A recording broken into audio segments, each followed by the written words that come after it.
This is a really good game. Unreal Engine with all its bells and whistles, great motion capture, visceral combat and a lot of gross scenes that make it a great horror adventure game. So why does Krafton consider it a commercial failure? And what exactly happened to Callisto Protocol? This is the Halloween edition of Wild Failed, and this time, if you want to play it yourself, you've gotta try, because it's a lot better than I expected.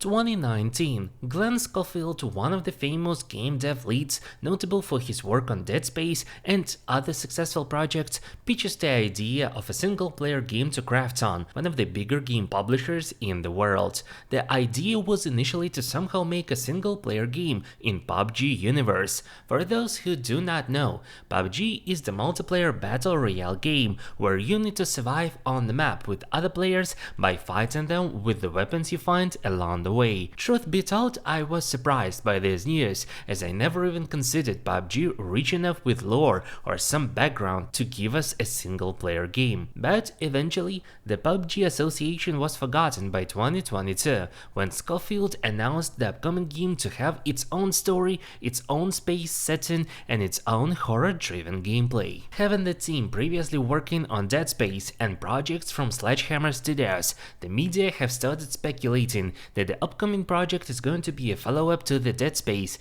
and it will take the game different direction than the second and third game of the original. Everyone was expecting that, and the studio itself did not exactly did a great job refuting those rumors. They would say something like, yes, something is from Dead Space, but a lot of components are their own.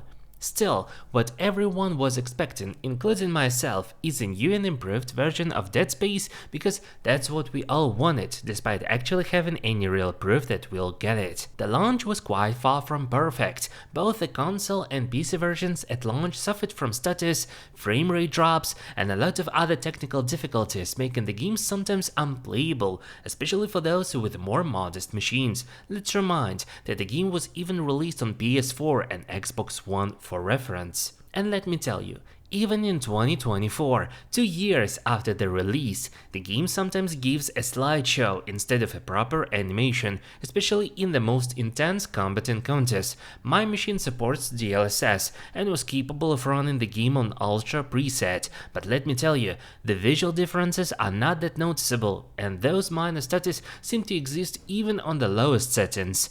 And not implementing FSR 3 since then is a drawback in itself, I believe. Well, you're probably just dealt a shitty hand. No. It was just to blame everyone else. But then I realized this was on me. You can't keep running from what you've done.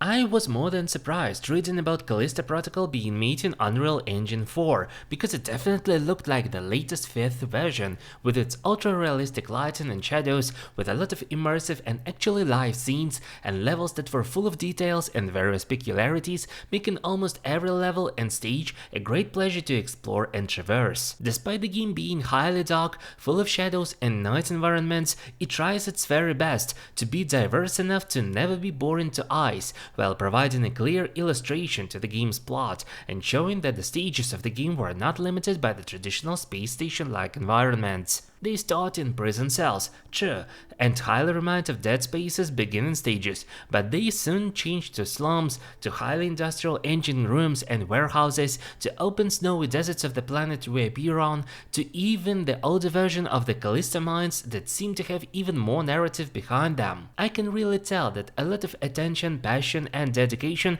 has been put to designing these levels, as they are just a great form of escapism, even despite their hostile and dangerous looks, full of grotesque monsters and extremely gut-wrenching scenes of their victims. The most interesting were the scenes where the levels directly intertwined with the character cutscenes, and when everything worked correctly, the transitions between them were so smooth that you stopped noticing between the narrative stage and the gameplay.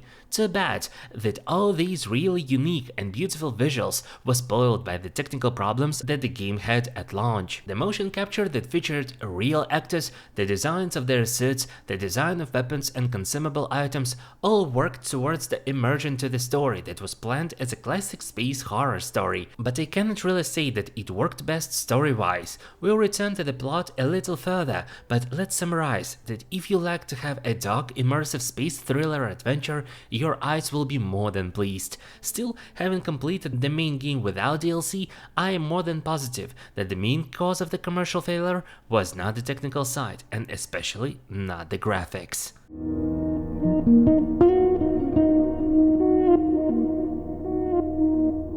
Let me summarize and characterize the story of Callisto Protocol without any major spoilers first, and then we'll get to a more detailed review. We play as Jacob Lee, a smuggler who ships various goods and packages with his partner Max.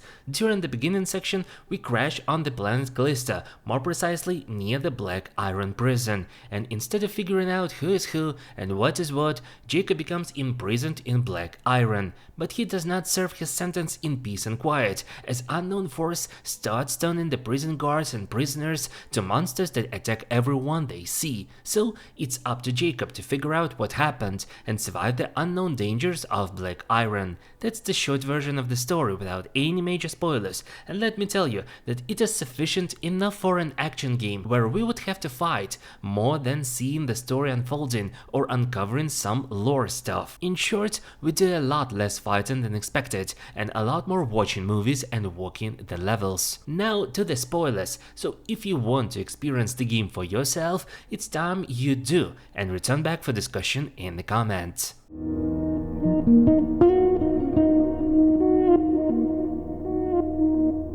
Right now, we begin with more detailed walkthrough as we open the scene of a young lady traversing the dying streets of an unknown city where everyone's either dying or dead from some unknown force. We transition to the news report about her, telling that she is Dani Nakamura and she is the leader of a terrorist group responsible for all the dead bodies on the streets of what is called Europa. The news report is being watched by our protagonist Jacob and his partner Max, who debate whether they should actually do the current job they're planning to. Max does not want to, as he wants to go home and forget about his smuggling career for good, while Jacob pushes him using the reasons like, it is for the last time and we'll be so rich we won't have to work again. Everything seems to go according to their plan, but upon flying to their destination, they get boarded by Dani and her team, seemingly going to attack the ship and destroy their shipment. Jacob does what every pilot does in this situation and eventually crashes on the snowy surface of Callisto, the place where they flew from.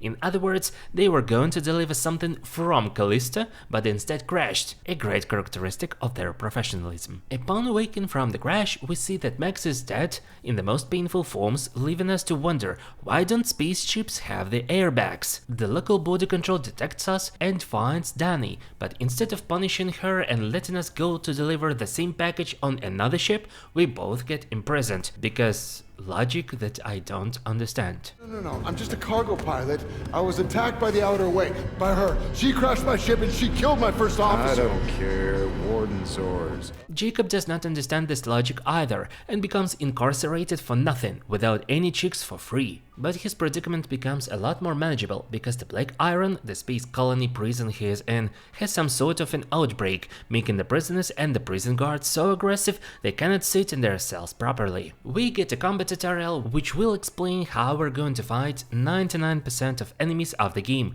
Jacob meets Elias, another prisoner who becomes our guide and consultant on how to escape the prison. He tells us that we need to find a hacker who is capable of calling an automatic evacuation ship to the prison so that everyone could leave for good. We progress the story by doing a bunch of chores, including unlocking terminals, rerouting power to certain sections of the prison, and even traversing the open segment of the upper level of the planet to eventually discover that the hacker is Dani herself, and while her first reaction is to refuse cooperation, she eventually recognizes that, surprise, surprise, Jacob is the only capable pilot out here. Together, they do a bunch of additional chores like unlocking doors and pushing buttons.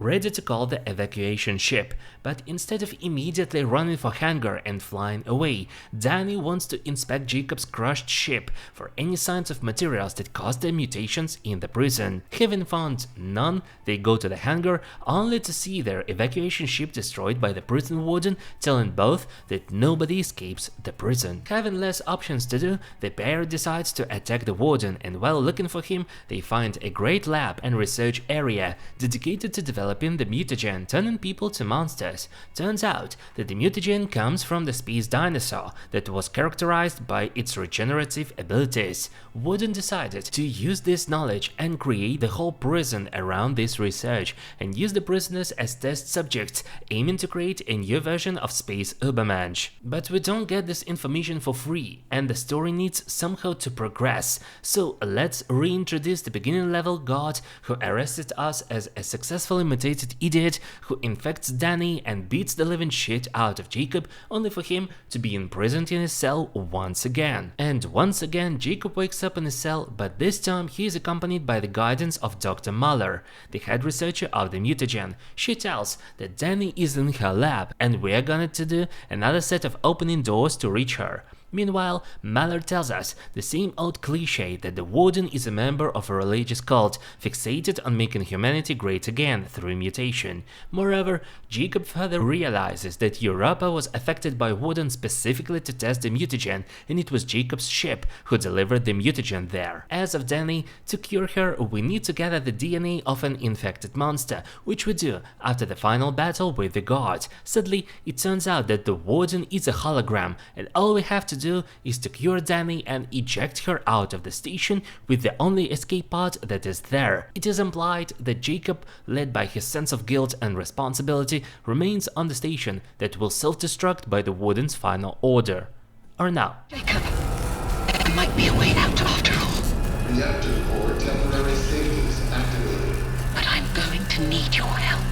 As you can see, it is a simple space horror story that is full of well-known cliches and turns that we all remember from an array of movies and games, starting from the Doom movie to Pitch Black, along with plots where the unknown virus turns people to monsters and once-in-a-million attempts to a superhuman. But the motion capture and the voice acting are actually on par with the better movies in the genre, and as a whole, it is a great average space horror story that is mostly reliant on gore, body horror, and a lot of jump scares. Not the worst ever, but if the gameplay was a lot more dynamic and engaging, it would definitely suffice.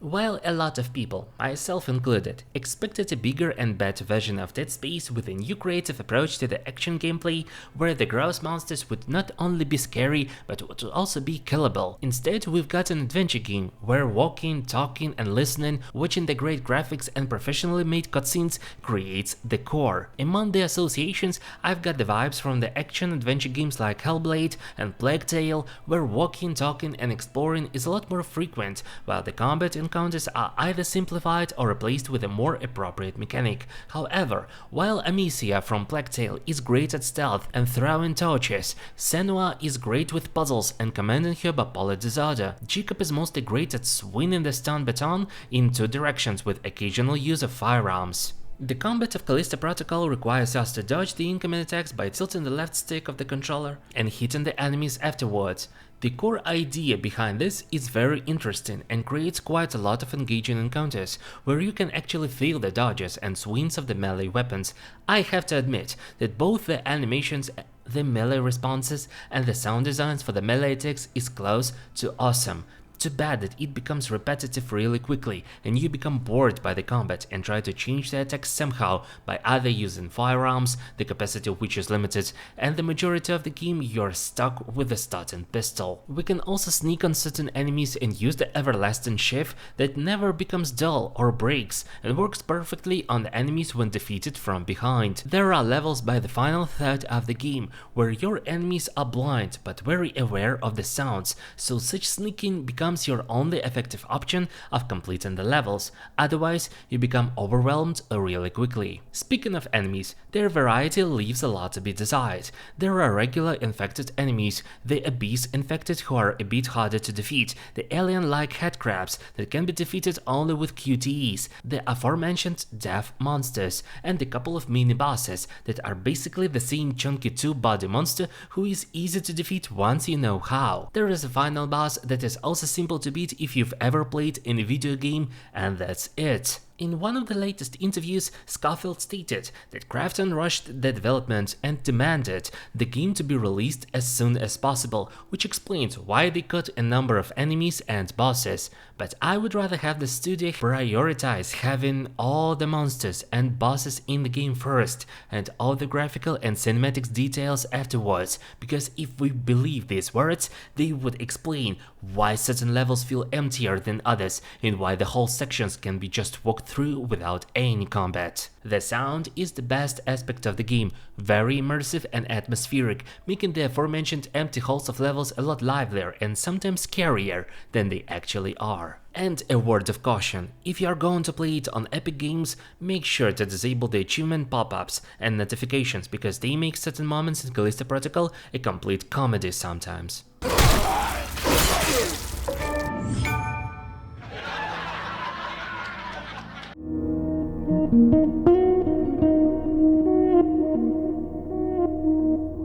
Repetitive objectives, lacking story, lags, and FPS drops that still exist in 2024, and a lot of bad marketing and setting expectations. The game should have had a clear and concise promotion campaign, tailored to the gamers who like cinematic adventures more than the action-oriented horror games. In other words, it needed to be promoted as not a Dead Space continuation and upgrade, and more a story-driven adventure like Hellblade games. If it had a demo with all the graphical and gameplay showcases and a clear distinction from Dead Space, I believe it would have performed a lot better financially. On the contrary, having a shooter with more weapon variety would benefit the game even further. It could have even had a separate roguelike survival mode, where Jacob or some other character would just slay monsters with the weapons acquired, collect upgrades, and repeat the levels once again. Because the actual mechanic of both melee and ranged combat is truly satisfying from time to time. It sometimes reminded me of Condemned, the game which we don't have analogs anymore, a unique beat-em-up with horror and adventure elements that Sega needs to remaster someday. As for the Callisto Protocol, it is really a shame. It had to perform that badly. It has a lot of rushed development decisions, a lot of improper marketing, and a lot of incorrect positioning. It has repeated the example of Deus Ex Mankind Divided, which was promoted as an action shooter game. Instead, it didn't satisfy shooter fans because they were too much talking and RPG elements, while the traditional immersive sim fans didn't bother because they thought it was a Call of Duty clone. That's the case of how bad marketing can ruin your game. And I hope with the next project, Redacted, set in the same universe as Callisto, the studio and the publisher makes a lot of proper decisions, making the players pay more attention to Callisto Protocol, which is definitely not the worst game ever, it's just not Dead Space.